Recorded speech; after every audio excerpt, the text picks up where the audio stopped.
Two things I've noticed lately. One, there are a lot of new people doing supplement reviews online.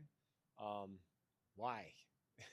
That's my question. Why? I mean, is it a chance just to get free product? Do you actually think that people genuinely need your opinion on supplements? The game has changed so much in the supplement industry that on the second part of this, I do not think creating your own supplement line is a great revenue stream for building generational wealth. I had that question posed to me by five different people in probably the last 3 weeks who wanted some advice. And I obviously try to help do business coaching and lend my advice out to people when I can.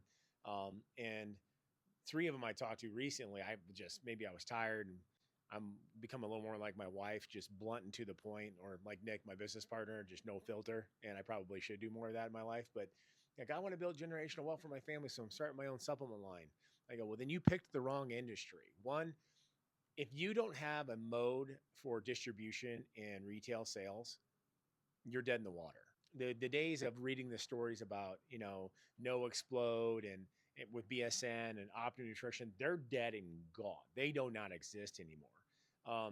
And from a retailer aspect, my job is not to make you rich. My job is to make me rich. And if all you're doing is white labeling your own formula, well, why wouldn't I just copy it and put my own name on it? If you don't have an existing customer base, a mode of distribution, and a mode of retail direct to consumer business, if you're not incredibly social media popular, there's absolutely no reason for me to buy your brand unless I'm making more money and get some sort of exclusivity. So it's really not a path to generational wealth. Pre-workouts, and that's like 98%.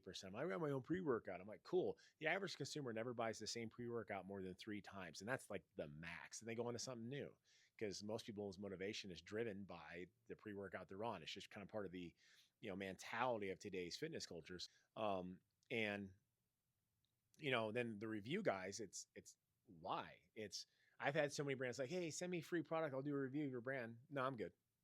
Simple fact is, I have a bigger following than the last five guys I saw start supplement reviews combined, and then some. So I really don't need you. So I'm not saying there isn't a path for this. I'm not saying there's certain guys like Fitness Informant with Ryan Bucky. He does a great job, and I like his stuff. There's a few guys out there that do a good job.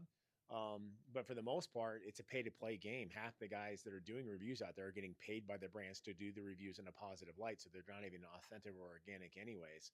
And Nick and I have toyed around with the idea of starting a real review company and like no holds barred and just be brutally honest. But we'd probably get sued. So I told him it probably wasn't a good idea. Anyways, that's two of the things that have been hit at me lately in the supplement industry. Don't start another review page unless you have a massive following, and do not start a brand unless you own your own retail chain or distribution channel.